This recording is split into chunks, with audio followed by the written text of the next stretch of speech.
अरिहन्ताणं नमो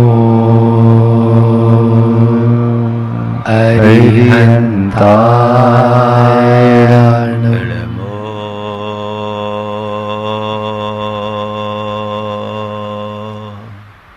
सिद्धाणं नमो सिद्धाणं नमो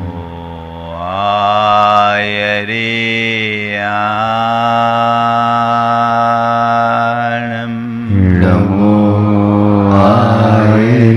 आयर्याणं नमो उवध्यायाय नमो वज्राय नमो लोये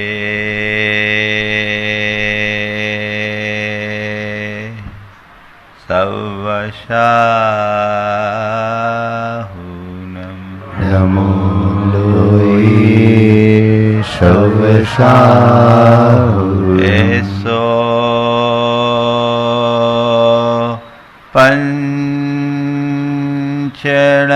पंचनमोयारो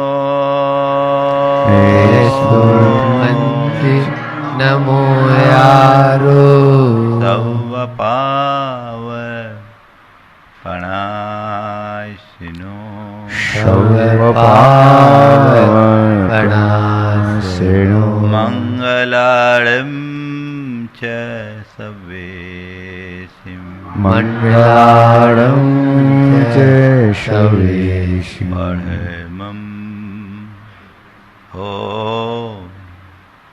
मङ्गलम् परमं होय मङ्गलम्। जय बोलो देवादिदेव 1008 श्री भगवान महावीर स्वामी की जय। अहिंसा परमो धर्म की जय। परम पूज आचार्य गुरुवर श्री विद्यासागर जी महाराज जय। जय बोलो आचार्य श्री समय सागर जी महाराज की, पूज मुनिवर श्री प्रमाण सागर जी महाराज की, पूज मुनिवर श्री संधान सागर जी महाराज की, समस्त मुनि संघ की नमोस्तु।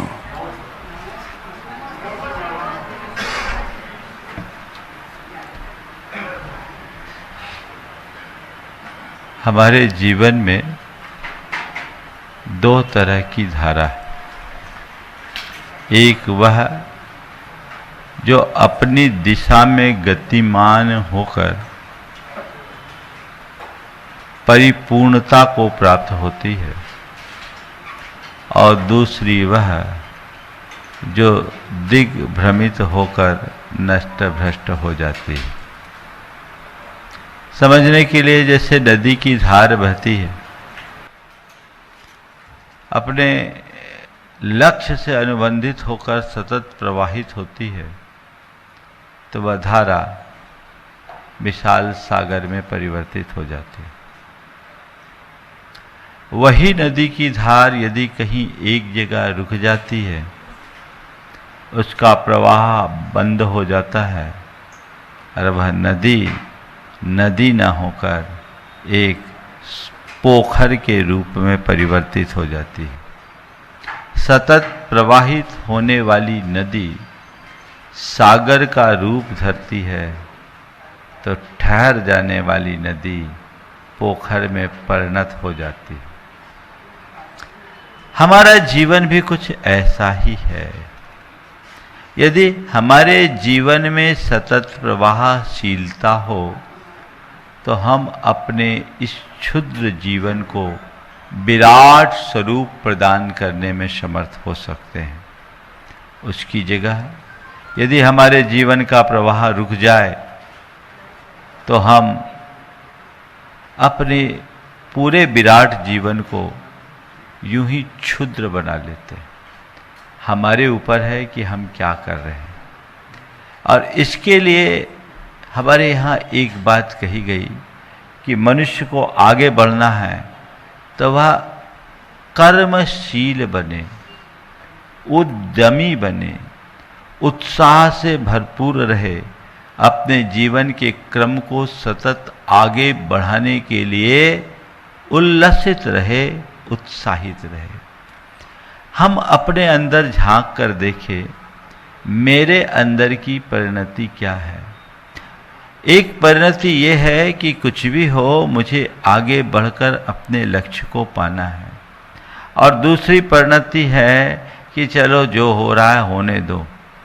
हम किस परिणति में बोलो?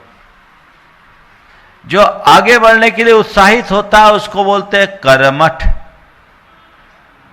और जो ऐसे ही बने रहता है उसको बोलते हैं अकर्मण्य।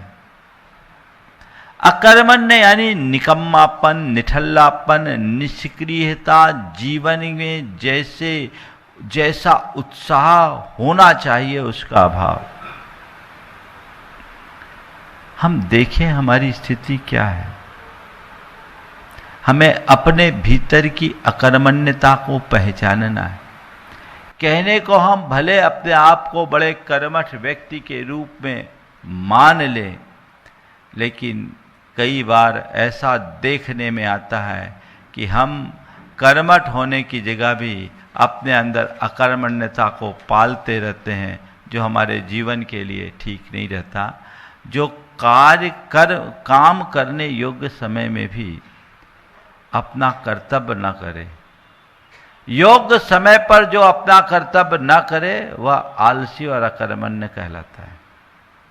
अपने मन से पूछो, मेरे द्वारा जो करने योग्य कार्य है वो मैं समय पर करता हूं या टाल मटोल कर देता हूं। दुनिया में जितने भी सफलतम लोग हैं, आप उनके जीवन में झांक कर देखेंगे तो उनके अंदर एक ही बात, काम करके ही दम लेंगे।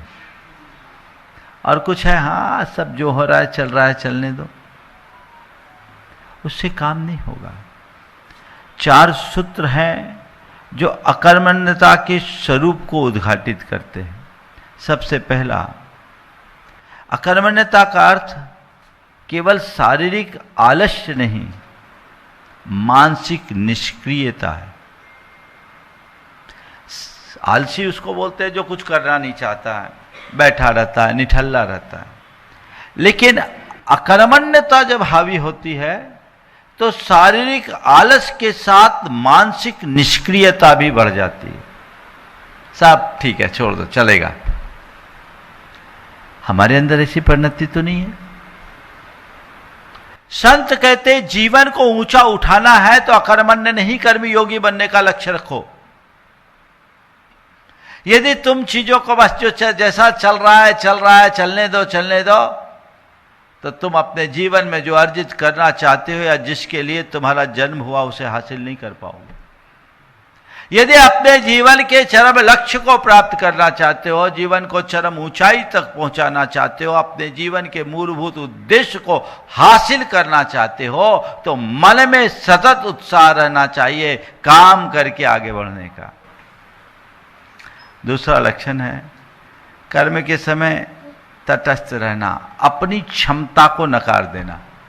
जो हो रहा है देखते हैं, हम क्या कर सकते हैं, चलो चलने दो। नहीं, जब हम कोई काम करें तो अपनी शक्ति, अपनी क्षमता, अपनी योग्यता को उद्घाटित करे, विकसित करे, उसका भरपूर इस्तेमाल करके अपने लक्ष्य को साकार करने का प्रयत्न करे।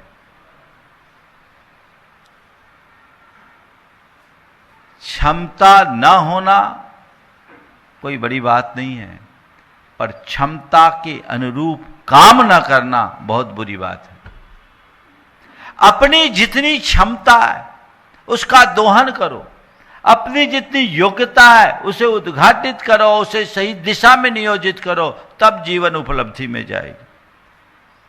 कुछ लोग हैं जो होगा देखा जाएगा, क्या, चलो जो होगा देखा जाएगा।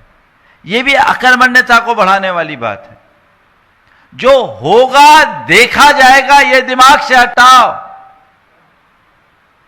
जो मैं चाहता हूं वो मुझे करना है, ये अपने दिमाग में बिठाओ। क्या होगा, इसमें चित्त को उलझाने की बजाय क्या करना है इसे मन में बिठाओ। आगे बढ़ोगे। जीवन में जितने भी लोग हैं वो यही करते हैं। आगे बढ़ने की कोशिश करनी चाहिए। हमें अपने पुरुषार्थ पर विश्वास रखना चाहिए और ये दिमाग में बिठाना चाहिए कि मैं स्वयं अपना करता हूं, मैं स्वयं खुद का भाग्य विधाता हूं, है ना। बहुत सारे बच्चे ढंग से पढ़ाई नहीं करते, परीक्षा हो गया, चलो दे आओ पेपर, जो होगा देखा जाएगा। अरे ऐसे करोगे तो कदाचित खींचतान के पास भले हो जाओ, लेकिन जीवन में आगे नहीं बढ़ पाओगे। ढंग से पढ़ें। मुझे पढ़ करके न केवल परीक्षा में परिणाम प्राप्त करना है, अपितु जीवन में कुछ अच्छा अर्जित भी करना है, कुछ अच्छी सीख भी पाना है। ये ध्येय और दृष्टिकोण जिस मनुष्य के मन में बैठ जाता है वो कभी भी घबराता नहीं। हमेशा ध्यान रखना, अपने योग्य पुरुषार्थ करना चाहिए। जो होगा देखा जाएगा, ये उदारता नहीं, ये अकर्मण्यता है।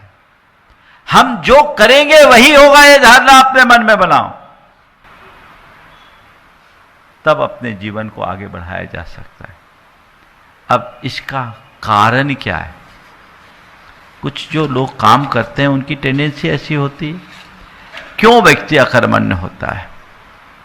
आज लोगों में अकर्मण्यता बढ़ाने के लिए एक ऐसा दर्शन बहुत ज्यादा प्रचारित होता जा रहा है, वह सब कुछ पहले से तय है, मैं क्या कर सकता हूं, जिसको आप लोग बोलते हैं नियतवाद का दर्शन। जो जो होना है सब पहले से तय है।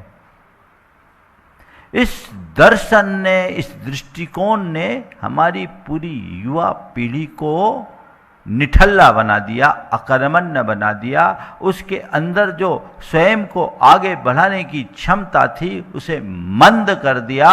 उसकी कर्मठता, क्रियाशीलता, उत्साह और उमंग को छीन कर दिया। हमें इससे बाहर निकलना होगा, हमें इससे बाहर निकलना होगा। एक बार एक युवक मेरे पास आया, बोला महाराज जी, हमने सुना है कि जो कुछ होना है सब भगवान के ज्ञान में पहले से झलक गया, भगवान तो सर्वज्ञ। हमने कहा भगवान तो सर्वज्ञ, तो महाराज जी हमारा जो कुछ होना है, हो रहा, हुआ है और हो रहा है सब तो भगवान के ज्ञान में, भगवान तो त्रिकालज्ञ है। हमने कहा त्रिकालज्ञ है। तो महाराज जी जब सब कुछ होना है, हो रहा है, सब भगवान के ज्ञान में आ ही गया है, तो हम प्रयास क्यों करें? हम प्रयास क्या करें? सब कुछ होना है, जो होना है सो होना है। मारीच को 363 मत फैलाना था, ये भी तय था, और उन्हें महावीर बनना था, ये भी तय था। दीपायन को द्वारिका जलाना था, ये तय था। सो चला, जो होना है सो है। मैंने कहा भैया तुम्हारी बात अपनी जगह सही हो सकती है, पर मुझे तुम्हारी बात से ज्यादा भगवान की बात अच्छी लगती है। भगवान ने हमारे लिए क्या कहा इसको तो देख। भगवान ने कहीं ये कहा क्या कि तू कुछ कार्य का उद्यम मत कर, जो होना है सब मेरे ज्ञान में है? भगवान ने ऐसा कहा क्या? किसी तत्वोपदेश में ऐसी कोई बात आई कि जो होना है सब मेरे ज्ञान में है, तू तटस्थ होकर बैठ जा, कुछ मत कर? भगवान ने ये कहा कि यदि तुझे अपना कल्याण करना है तो परिवज्जदु सामन्नम यदि इच्छति दुख परिमोक्षम। अगर तू दुखों से मुक्त होना चाहता है तो सामान्य को अंगीकार कर, रत्नत्रय को धारण कर, मोक्ष मार्ग में प्रवृत्त हो, पुरुषार्थी बन, उद्यम कर, आगे बढ़। ये किसका उपदेश है? भगवान का उपदेश। तो भगवान के ज्ञान में क्या है इससे हमें कोई प्रयोजन नहीं। भगवान के उपदेश में क्या है, हमारा प्रयोजन तो केवल उससे है और हमें उसे ही अपना करके चलना चाहिए। ये चीजें दिग्भ्रमित करने वाली। एक युवक एक बार मेरे पास आया, उसकी माँ इस बात की गाढ़ श्रद्धा नहीं थी कि जो कुछ होना है सब तय, सब भगवान के ज्ञान में। पिता नहीं थे, माँ शिक्षिका थी। बेटे को माँ की यह प्रवृत्ति पसंद नहीं थी। महीना आया, तनख्वाह आई। तनख्वाह मिलने के बाद माँ ने बेटे को महीने भर का राशन पानी लाने के लिए पैसे दिए। वो लड़का सीधे मेरे पास आ गया 250 किलोमीटर दूर, माँ को बिना सूचना दिए। मुझे भी नहीं मालूम, 5 दिन से था। ये पुरानी बात है, उस समय मोबाइल नहीं था, 1994 की बात, 90 की बात। वो मेरे पास आ गया, आता जाता था, हमेशा आता जाता था, तो हमने कहा रूटीन में आया गया होगा, कोई बात नहीं।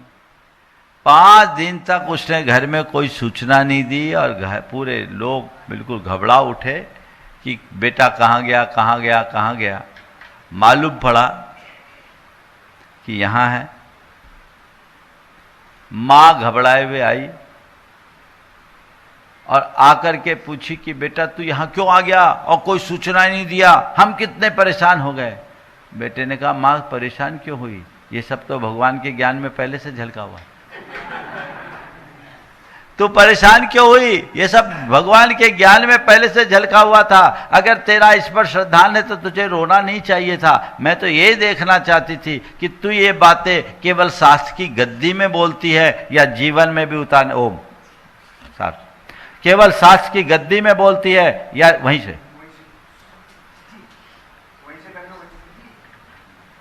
केवल शास्त्र की गद्दी में बोलती है या जीवन में भी उतारना चाहती है। यदि जीवन में उतारना चाहती है तो फिर ये दिखना चाहिए ना। ऐसे लोगों के लिए हमारे शास्त्रों में भी वर्णन आया। तोरणमल जी ने मोक्षमार्ग प्रकाशक में एक बड़ी अच्छी बात कही। किसी ने कहा कि जो कुछ होना है सब पहले से तय है, झमेले में क्या कहना, सब जैसे होनहार होगी तो होगा।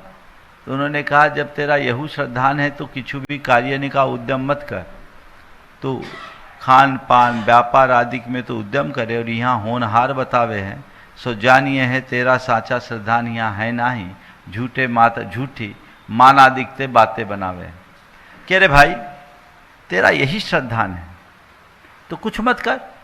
तू खाने पीने में तो उद्यम पर विश्वास करता है, व्यापार में तो उद्यम पर विश्वास करता है, और धर्म के क्षेत्र में आता है तो होनहार का रोना रोता है। तो तू सच्चा धर्मी नहीं है, तेरा कंसेप्ट झूठा है। तू केवल धर्म के आवरण में अपने अभिमान को पुष्ट कर रहा है। मुक्त होइए, इस दर्शन से मुक्त होइए। फिर दूसरा कारण है कर्तृत्व का भाव। अरे मेरे करने से क्या फर्क पड़ेगा, क्या पड़ेगा, जो पड़ेगा वो मेरे से ही पड़ेगा, मेरे करने से क्या फर्क पड़ेगा, ये सोच हमें भटकाती है। धारणा ऐसी होनी चाहिए कि जो होगा मेरे करने से होगा, क्योंकि मेरा उद्धारक केवल और केवल मैं हूं। मैं पर का कर्ता भले नहीं हूं, पर निज का कर्तृत्व तो मेरे साथ है। और पर के कर्तृत्व में भी मेरी बड़ी भूमिका है। मैं पर के लिए निमित्त तो बन सकता हूं, वो प्रेरणा भी बन सकती है। आज बताओ, मैं और मुझ जैसे लोग आज यहां तक आए, ये किसके निमित्त से आए? प्रेरणा कौन बने? परम पूज्य गुरुदेव। अगर गुरुदेव का निमित्त नहीं होता तो हम यहां आते क्या? बोलो तो फिर बोलो, गुरुदेव ने हमारे जीवन को बदला कि नहीं बदला? बदला ना। तो फिर जब गुरुदेव हमारे जीवन को बदल सकते हैं, हमारे जैसे असंख्य लोगों के जीवन को बदल सकते हैं, तो एक व्यक्ति दूसरे व्यक्ति के जीवन को या एक व्यक्ति किसी कार्य को प्रभावित करने में सक्षम जरूर हो सकता है। मेरे करने से क्या फर्क पड़ेगा, यह अवधारणा गलत है। जब मैं कुछ करूंगा तो फर्क नजर आएगा, यह धारणा होनी चाहिए, है ना। फर्क नजर आएगा, यह दृष्टिकोण होना चाहिए। आगे बढ़िएगा तभी कुछ कर पाइएगा। ये भ्रांत अवधारणाएं खत्म होनी चाहिए, ताकि हमारे अंदर क्रियाशीलता आए, हमारे अंदर कर्मठता का भाव आए, हम अपने जीवन को कुछ और बेहतर बना पाए और बेहतर परिणाम दे पाए। तीसरी बात, कई बार भय और असफलता का बोझ मन में हावी हो जाता है। अरे कहीं गलत ना हो जाए, कहीं गलत ना हो जाए, इस भाव से आदमी कोई कदम ही नहीं बढ़ाता। अरे भाई गलत हो जाएगा, सुधारेंगे। एक बार गलत होगा, दोबारा होगा, तिबारा होगा। एक महिला जब रोटी बनाना शुरू करती है तो पहली रोटी उसकी खराब होती कि नहीं होती? और जब रोटी बनाना सीखी तब क्या होता, उसको बेलते समय उसको भारत का नक्शा बन जाए। लेकिन ये देख करके कि ये मेरे से रोटी नहीं बनती, सही आकार नहीं बनता, मैं नहीं बना सकती, और वो छोड़ दे तो दोबारा कभी सीख सकेंगे क्या? सृजन तभी होता है जब हम विफलता का सामना करने के लिए तैयार और तत्पर होते हैं। कोई भी काम करो, स्खलन होगा, स्खलन से घबराओ मत। घबराना तब चाहिए जब स्खलन के बाद सुधार की संभावना खत्म कर दें। गिरने से डरो मत। डर और चिंता केवल तब करो जब गिरने के बाद उठ ना पाओ। गिर करके उठा जाता है, उठ करके आगे बढ़ा जाता है, दौड़ा जाता है, ऊंचाई पर चढ़ा जाता है। इसलिए इस बोझ को अपने मन से हटाओ। कई लोग हैं जो इन कारणों से अपने जीवन में कोई ठोस निर्णय और नतीजा नहीं ले पाते। एक सज्जन ने मुझसे कहा, महाराज जी हमारे पिताजी के पास पैतृक संपत्ति अपार, पर उनने अपने जीवन में कोई बिजनेस नहीं किया, तखत तोड़ा। क्या बोलते हैं? तखत तोड़ा, ये शब्द है। मैंने सब बैठ बैठ के खाए, उनसे कुछ बोलो कुछ करो, बोला बेटा बिजनेस में अगर सफल नहीं हुए तो, पैसा फंस गया तो अपन को कुछ नहीं करना। बेटा बोलता है कि महाराज जी मैं इतना पढ़ा लिखा, इंजीनियरिंग किया हुआ बच्चा, महाराज मैं इतना पढ़ा लिखा, अब पिताजी के आगे कुछ चलती नहीं। उनका मान और मर्यादा और उनका स्वभाव भी ऐसा है कि उनके आगे कोई कुछ कर नहीं सकता। लेकिन लगता है इतना पढ़ लिख जाने के बाद केवल अपनी प्रॉपर्टीज को संभाल रहे हैं, मुझ में जो क्षमता है हम उसे साबित नहीं कर पा रहे। बस उनको डर, बेटा नुकसान हो सकता है, पैसा फंस सकता है, कौन करे, उलझो मत, जो है सो ठीक है। अब बताओ, ऐसा करने वाला व्यक्ति आगे बढ़ेगा या वहीं रुका रहेगा? कई लोग हैं ऐसे, वो निर्णय नहीं ले पाते, आगे नहीं बढ़ पाते, उनका दर्शन ही ऐसा है। बस भय, असफलता का बोझ मन में जब हावी होता है, कहीं गलत ना हो जाए, कहीं गलत ना हो जाए, कहीं गलत ना हो जाए, ये स्थितियां बनती है। और फिर कई बार स्वार्थ और सुखप्रियता भी व्यक्ति को अकर्मण्य बना देती है। मैं क्यों मेहनत करूं जब बिना मेहनत के ही सब कुछ मिल रहा है? मेहनत क्यों करूं? एक आदमी, उसकी रेंटल अर्निंग बहुत है, वो कुछ करता ही नहीं। बोले करना क्या है? करना क्या है? अरे ठीक है भैया, व्यापार में नहीं करो, दूसरे क्षेत्र में तो करो, तो वो भी नहीं। सुख भोगी जब व्यक्ति बन जाता है, सुखप्रिय व्यक्ति जब बन जाता है और उसके हृदय में जब स्वार्थ हावी हो जाता है, तब फिर वह कुछ काम करने के लिए कतई उत्साहित नहीं हो पाता, और ये हमारे जीवन के लिए बहुत खतरनाक बन जाता है। हमें इनसे बचकर बाहर आना चाहिए, क्योंकि इन सब प्रवृत्तियों का परिणाम बड़ा विघातक होता है। हम जब अकर्मण्य बनते हैं, या जो व्यक्ति अकर्मण्य होता है, उसका आत्मविश्वास कमजोर होता है, उसके अंदर का विश्वास मर चुका होता है, वो आगे नहीं बढ़ पाएगा। मुझसे कुछ नहीं होगा, मैं कुछ कर सकता नहीं, मैं कुछ नहीं कर सकता, मैं कुछ के लायक नहीं हूं। और ऐसे निठल्ले व्यक्ति को समाज में अपमान, उपेक्षा झेलनी पड़ती है, और ऐसे व्यक्ति का जीवन निर्भरता से भरा रहता है, दूसरों पर डिपेंड रहता है, सेल्फ डिपेंड नहीं बन सकता। तो ऐसा व्यक्ति जो अकर्मण्य होगा, वो समाज में अपमान और उपेक्षा का शिकार होगा, उसका जीवन पर निर्भर बनेगा, वो अपने जीवन को सफल नहीं बना पाएगा। और तीसरी बात, ऐसे व्यक्ति अवसर चूक जाते हैं। अब कर लेंगे कर लेंगे कर लेंगे, क्या होगा? अवसर चूक गया, कुछ नहीं होगा। जीवन क्या कर पाएगा? जीवन सब कुछ नष्ट भ्रष्ट हो जाएगा, कुछ भी नहीं कर पाएगा। ऐसे व्यक्ति के साथ ऐसा ही होता है। एक आदमी नदी के किनारे था, नाव, नदी में पानी का पूर था, नदी के किनारे बैठा था। अब उससे किसी ने बोला, भैया तू नदी के किनारे बैठा है, उस पार क्यों नहीं चला जाता, नाव बना ले, नाव बुला ले या नाव बुला ले। बोले मैं नाव क्यों बुलाऊं, मैं नाव क्यों बनाऊं, समय पर नदी सूखेगी, मुझे रास्ता दे देगी। और वह इस भाव से नदी के किनारे बैठा रह गया, लेकिन नदी सूखी नहीं, बारिश हुई, नदी की बाढ़ आई, वो उसमें बह गया। अब बचा क्या, नदी की बाढ़ में बह गया, उसके हाथ में कुछ नहीं रह पाया। ऐसे ही मनुष्य के साथ कई बार ऐसा प्रसंग आता है, उसके जीवन में अच्छे से अच्छे अवसर आते हैं, लेकिन अपने इस अनुत्साह और अकर्मण्यता के कारण वह उस अवसर का सही उपयोग नहीं कर पाता, बाद में पछताता है। अक्सर अवसर खोने के बाद मन में केवल और केवल पश्चाताप आता है। जब भी व्यक्ति कोई अवसर खोता है, अवसर चूकता है, तो उसके मन में पश्चाताप का भाव आता है, और फिर ऐसे व्यक्ति आध्यात्मिक रूप से मजबूत नहीं बनेंगे। हम लोगों ने एक कहावत सुनी है, जे कम में सूरा ते धम में सूरा। जो कर्म में सूर है वही धर्म में सूर है। निठल्लेपन से आध्यात्मिक उन्नति नहीं होगी, निष्क्रियता में जीवन का विकास नहीं है। हर जगह व्यक्ति को उद्यमशील होना चाहिए। एक बार एक युवक ने मुझसे कहा, महाराज आप इतना काम क्यों करते हैं? बोले भैया काम करना ही तो मेरा धर्म है, मैं कर्म को पूजा मानता हूं, काम नहीं करूंगा तो बेकाम की बातों में चित्त उलझ जाएगा, काम तो करना ही है ना।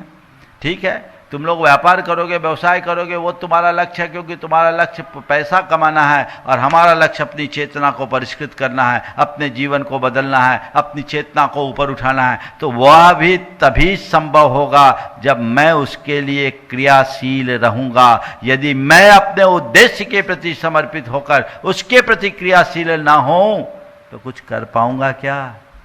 नहीं कर पाऊंगा।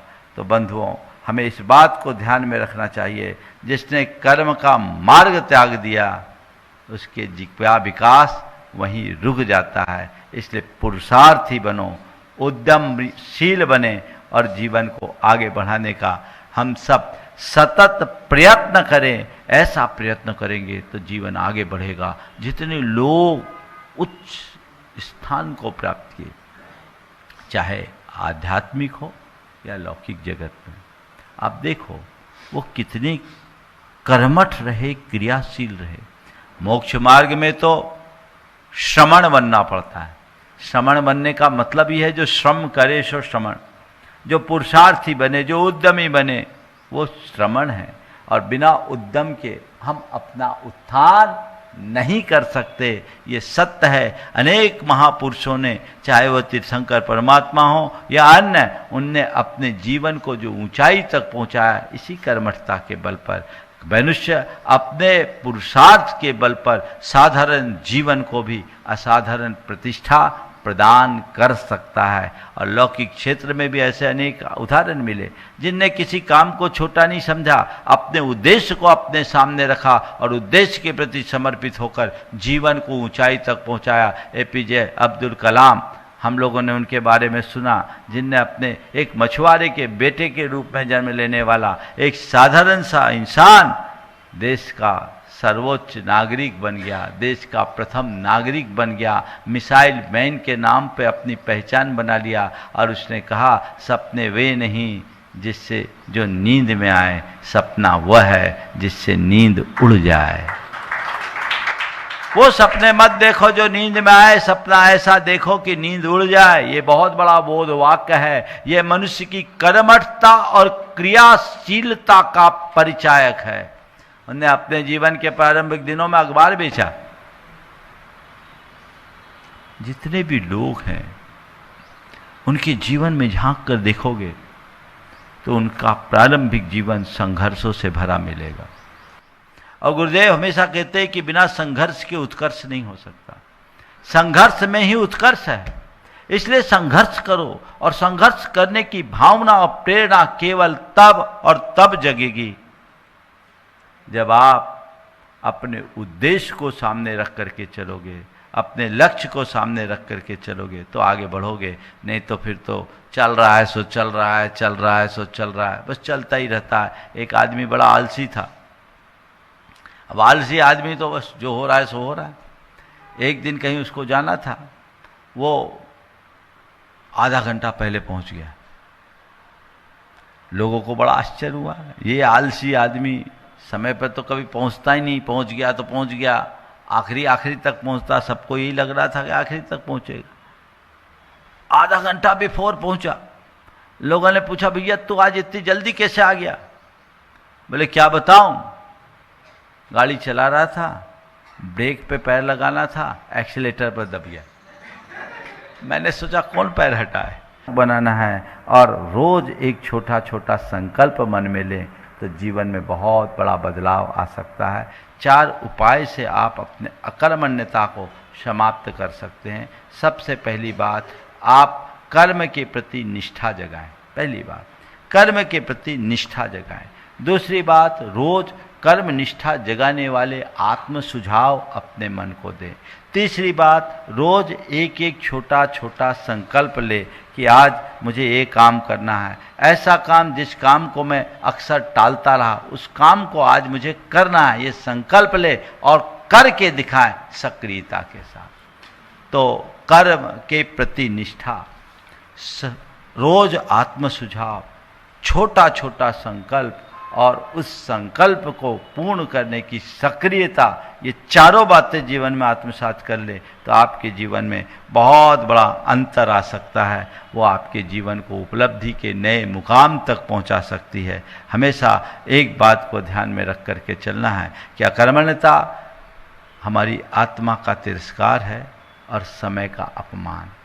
हम अपनी आत्मा का तिरस्कार न करें, समय का अपमान न करें, आत्मा का सत्कार करें, समय का सदुपयोग करने का प्रयास करें।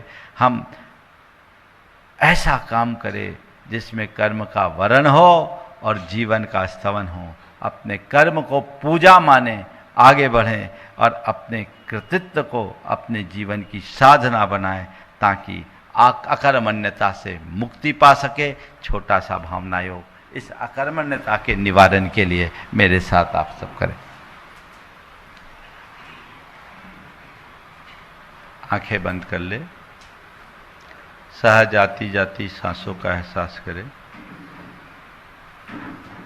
मन को परम प्रसन्नता से भरकर प्रभु परमात्मा के चरणों में अपनी ओर से कृतज्ञता भरा आभार प्रकट करते हुए नमन वंदन करें। हे प्रभु, आपके चरणों में कोटि कोटि वंदन, कोटि कोटि आभार। हे प्रभु, आपकी कृपा से मुझे जीवन का यह नया दिन मिला। मुझे ऐसी शक्ति दे कि आज के इस दिन को अच्छा दिन बना सकूं। हे प्रभु, मुझ में ऐसी दृष्टि दे कि मैं अपने कर्तव्यों में स्थिर रह सकूं। मुझ में सक्रियता हो, अपने कर्म के प्रति निष्ठा हो, मैं अपने कार्यों में उत्साहित रहूं, अपने कार्यों को स्वयं संपन्न कर सकूं, उन्हें समय पर पूर्ण कर सकूं। हे प्रभु, मैं कर्मनिष्ठ बनूं, मैं कर्मनिष्ठ बनूं, मैं कर्तव्यशील बनूं, मैं कर्तव्यशील बनूं। मुझ में उद्यमशीलता हो, मुझ में उद्यमशीलता हो, और मेरा कर्म ही मेरी पूजा बने।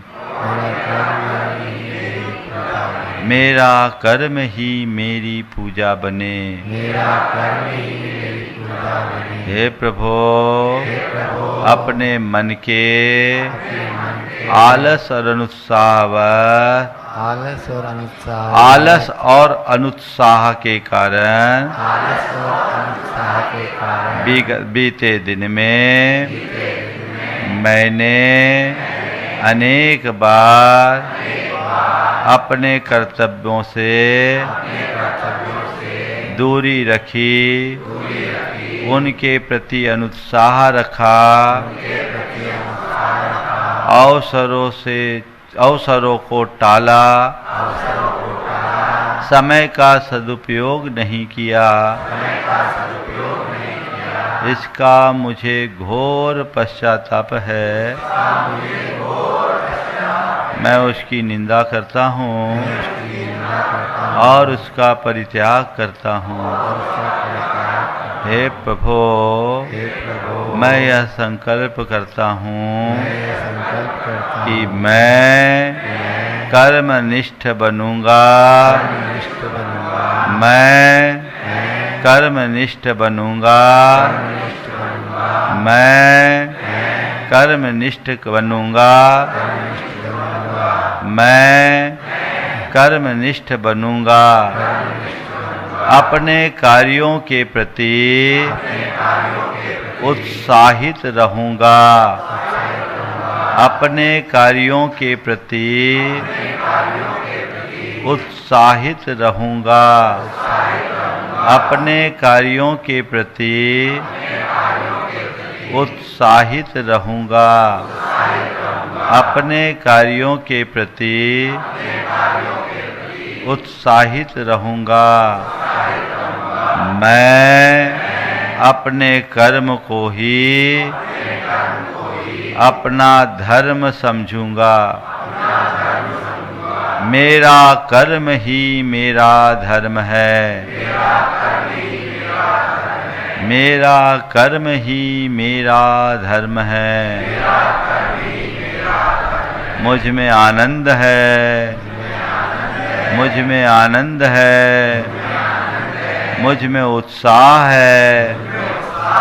मुझ में उत्साह है। मैं उद्यमशील हूँ। मैं उद्यमशील हूँ। मैं क्रियाशील हूँ। मैं क्रियाशील हूँ।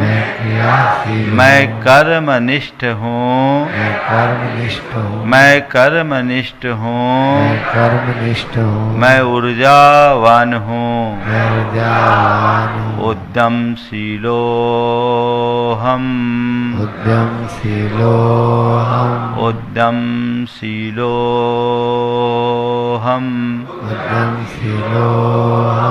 कर्मशीलो क्रियाशीलो हम। क्रियाशीलो हम। कर्मनिष्ठो हम। कर्मनिष्ठो हम। ऊर्जावंतो हम। ऊर्जावंतो हम। शुद्ध स्वरूपो हम। शुद्ध स्वरूपो हम। सहजो हम। सहजो हम। शांतो हम। शांतो हम। सोहम। सोहम। सोहम। सोहम। सोहम। सोहम। सोहम। सोहम।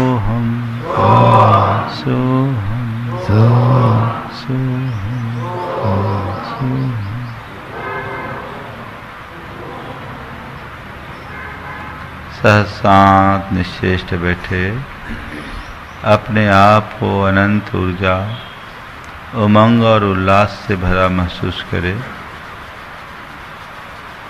अपनी कर्म निष्ठा, क्रियाशीलता, उद्यमशीलता को पहचानते हुए स्वयं को ऊर्जा से भरपूर महसूस कर आंखें खोले, गुरु चरणों में नमन अर्पित करें।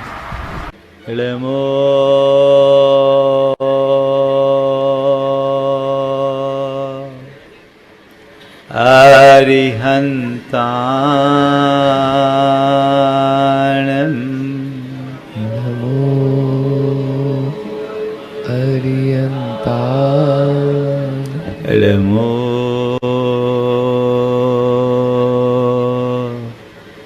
सिद्धारणं नमो सिद्धारणं नमो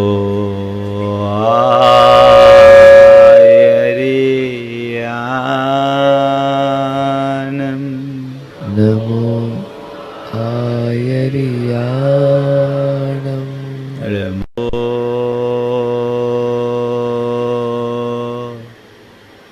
ओऽध्याया अवशाहुनं नमो लोई सवसाहुनं एषो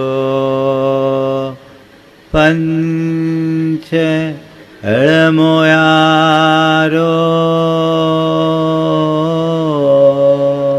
एसो पंच नमो यारो सवपाव पणाशिनो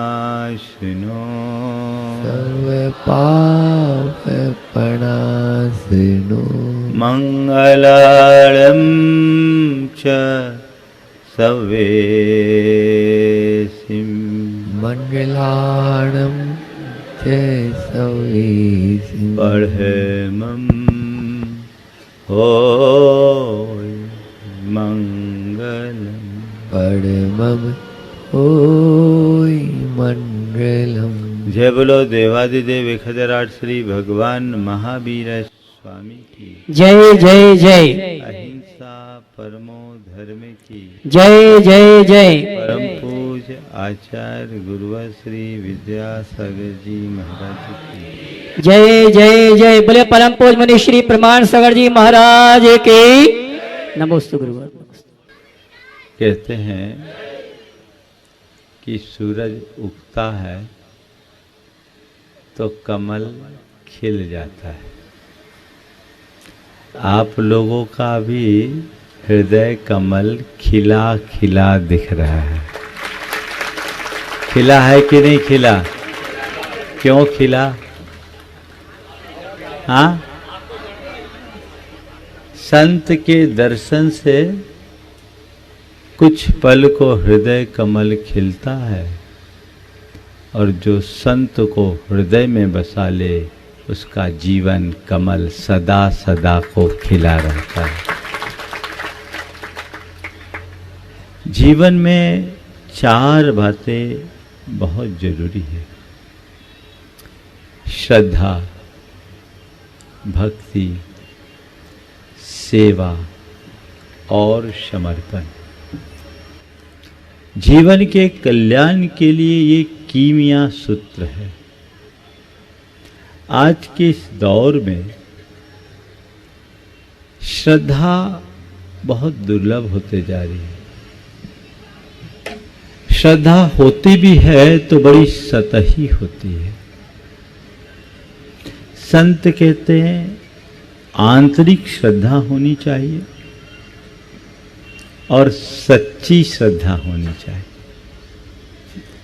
अगर अंदर की श्रद्धा प्रकट हो गई तो जीवन धन्य हो गया। आप अपने मन से पूछिए, आपको भगवान पर श्रद्धा है कि नहीं? बोलो, है? गुरु पर श्रद्धा है कि नहीं? है। महाराज, श्रद्धा नहीं होती तो हम यहाँ कैसे आते। मैं आप सबकी श्रद्धा का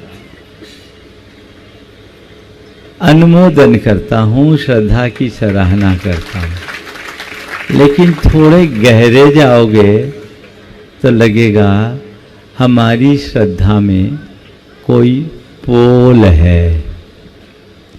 भगवान पर श्रद्धा है, लेकिन भगवान के वचनों पर, गुरु पर श्रद्धा है, गुरु के निर्देशों पर। बोलो, एक पिता की 2 संतान हो, एक वह जो नित्य प्रति पिता की सेवा तो करे पर एक भी बात न माने, और दूसरा वह जो अपनी व्यस्ततावश पिता की सेवा न कर पाए, लेकिन पिता की कोई बात सपने में भी न टाले। मैं आपसे पूछता हूँ, आपकी 2 संतानों में आप किसे पसंद करोगे? बोलो, पहले वाले को कि बाद वाले को? हाँ, बोलो थोड़ा जोर से। बाद वाले को ना। अब अपने मन से पूछो, भगवान की संतानों में मेरा स्थान कहाँ है? पहले नंबर में या बाद वाले नंबर में? बोलो बोलो। महाराज, हमने तो आपसे एक ही बात सीखा है, पहले नंबर पर काम करना, 2 नंबर तो ठीक नहीं है ना? जिस दिन इस सच को समझ लोगे, जीवन प्रथम पंक्ति में आ जाएगा, फिर 2 नंबर का कोई काम ही नहीं बचेगा। हम लोगों की श्रद्धा ऊपर की क्रियाओं के प्रति तो होती है, अंतःस्पर्शी नहीं हो पाती। भगवान के प्रति श्रद्धा होने का मतलब है भगवान को अपने हृदय में स्थापित करना। गुरु के प्रति श्रद्धा होने का मतलब है उन्हें एक उच्च आदर्श के रूप में अपने हृदय में स्थापित करना और उन्हें ही अपना मार्गदर्शक बना लेना। ये श्रद्धा होनी चाहिए। वो जो कुछ कहेंगे वो मेरे भले के लिए कहेंगे, और जो कुछ करेंगे वो मेरे भले के लिए करेंगे। और उन्होंने हमें यदि सपने में भी कुछ कहा है तो हमें अक्षरशः उसका अनुपालन करना है। ऐसी श्रद्धा बहुत बिरलों में होती है। वो श्रद्धा जिस दिन जग गई, समझ लेना हमारा बेड़ा पार हो गया। हम लोग सतही श्रद्धा को ही पूर्ण श्रद्धा मानकर एक प्रकार की आत्ममुग्धता में जीते। सुबह से भगवान के चरणों में गए, ढोक लगाया, भगवान का अभिषेक कर लिया, भगवान के चरणों में अर्घ्य चढ़ा लिया, पूजा पाठ कर ली, और बाहर आने के बाद जीते जागते भगवान का गला घोटना शुरू कर दिया। बोलो, ये श्रद्धा कितनी सही श्रद्धा है? कभी विचार किया? हमें अपनी श्रद्धा का अंतः परीक्षण करना है। लेकिन मैं आप सबसे कहना चाह रहा हूं कि अपनी श्रद्धा का अंतः परीक्षण करें। श्रद्धा जगी है, इस श्रद्धा को परिपक्व श्रद्धा में परिवर्तित करें। दूसरे चरण में है भक्ति। भक्ति का मतलब क्या है? हम भक्ति को एक क्रिया के रूप में देखते, पर भक्ति क्रिया मात्र नहीं है, भक्ति एक भाव है। भाव विशुद्धि युक्त अनुराग का नाम भक्ति है। हम अपने इष्ट, अपने आराध्य के प्रति कितना अनुराग रखते हैं। वो अनुराग भाव विशुद्धि युक्त अनुराग, सांसारिक अनुराग या भौतिक चाह से भरा हुआ अनुराग तो हर किसी के हृदय में हो जाता है, लेकिन भाव विशुद्धि युक्त अनुराग बहुत दुर्लभ होता है। ऐसा अनुराग जो हमारे जीवन की धारा को परिवर्तित कर दे, जो हमारे चिंतन को बदल दे, जो हमारी चर्या को परिवर्तित कर दे, वो अनुराग अगर प्रकट हो गया तो कहते हैं भक्ति में विरक्ति का बीज छिपा होता है। वो भक्त तुम्हें वो भक्ति तुम्हें विरक्ति से जोड़ देगी, और जिसके हृदय में ऐसी विरक्ति का भाव जागृत होता है वही सच्चे अर्थों में मुक्ति का अधिकारी बनता है। तो हमें अपनी भक्ति को भी टटोल कर देखना है। तीसरे चरण में है सेवा। सेवा की जब कभी भी बात आती है तो हम लोग प्रायः भौतिक सेवा को ही सेवा मानते हैं। किसी की हमने हाथ पैर दबा दी, सेवा हो गया। किसी की ज़रूरतों की पूर्ति कर दी, सेवा हो गया। किसी के आगे हमने कोई वस्तु समर्पित कर दी, सेवा मान ली। ये सेवा का बड़ा उथला रूप है। सेवा का मतलब केवल ये है कि हम सामने वाले को अपने चर्या और क्रिया से प्रसन्न रखें, ये सेवा है। आप कितनी सेवा करते हैं? ऐसी सेवा कि आपकी सेवा के चक्कर में तो गुरुओं को ही धक्का मुक्की हो जाती उस समय तो कुछ नहीं दिखता। अब बताओ भाई, तुम्हारी इसको हम भक्ति कहें, श्रद्धा कहें।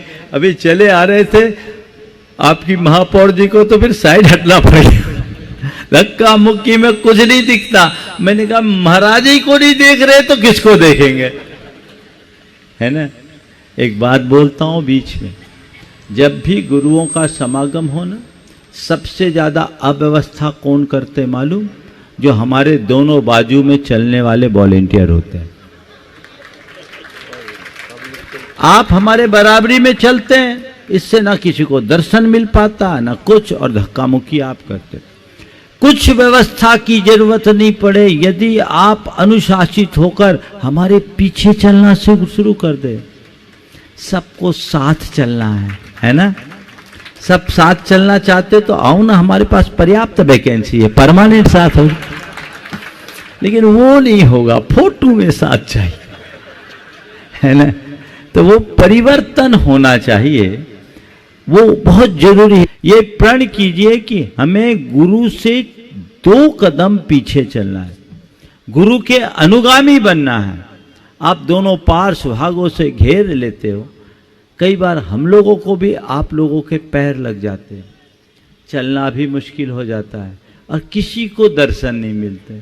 तो ऐसा अतिरेक क्यों? समझ गए? युवाओं विशेष ध्यान रखना। पीछे हो जाओ, अपने आप व्यवस्था होगी। ऐसा काम, ऐसा आदर्श प्रस्तुत करना चाहिए कि किसी को कुछ कहना ही ना पड़े, तो ये आनंद होता है। तो सेवा का मतलब अपने आचरण और व्यवहार से सामने वाले को प्रसन्न रखना, वो सेवा है।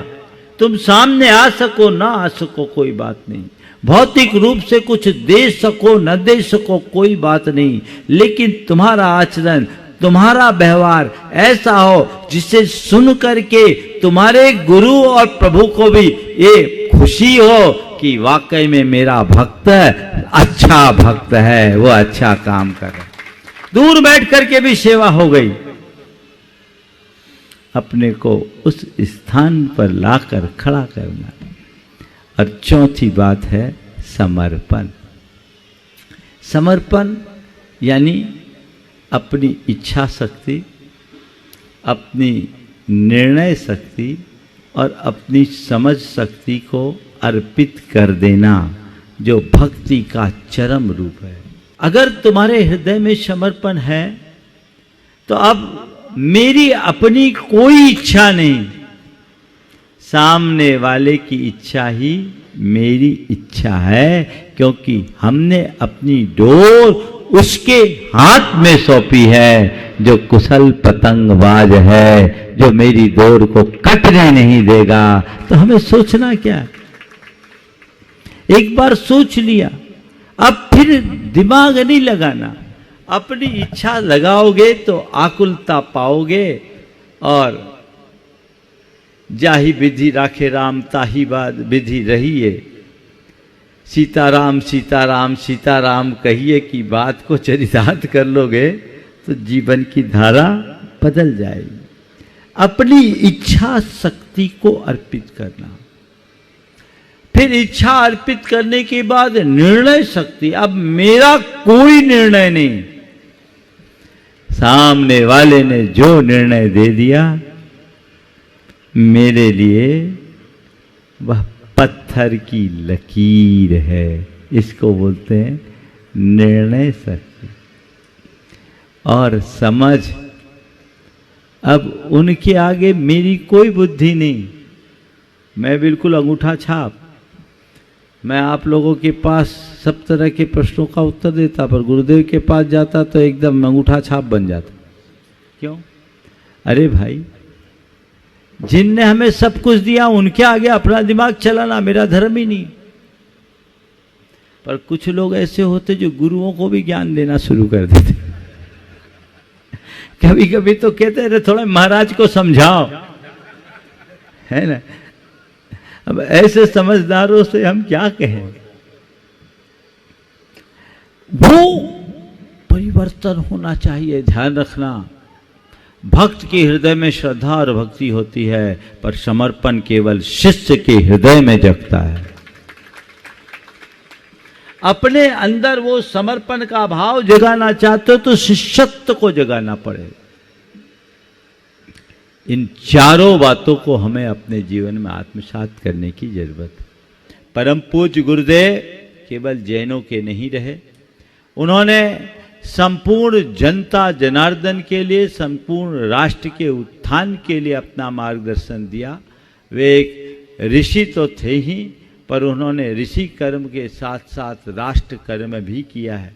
24 फरवरी को आशीर्वाद दिया और 2 मार्च को ध्वजारोहण हो गया और पंचकलानक हो गया। ऐतिहासिक पंचकलानक संपन्न हुआ था। नेमिनाथ भगवान का पंचकलानक हुआ था। आप सबको याद होगा, सन 2000 की बात है। 25 साल उसको हो गए। खूब उत्साह और उमंग के साथ सब बातों को पूरा करेंगे। सभी को आशीर्वाद।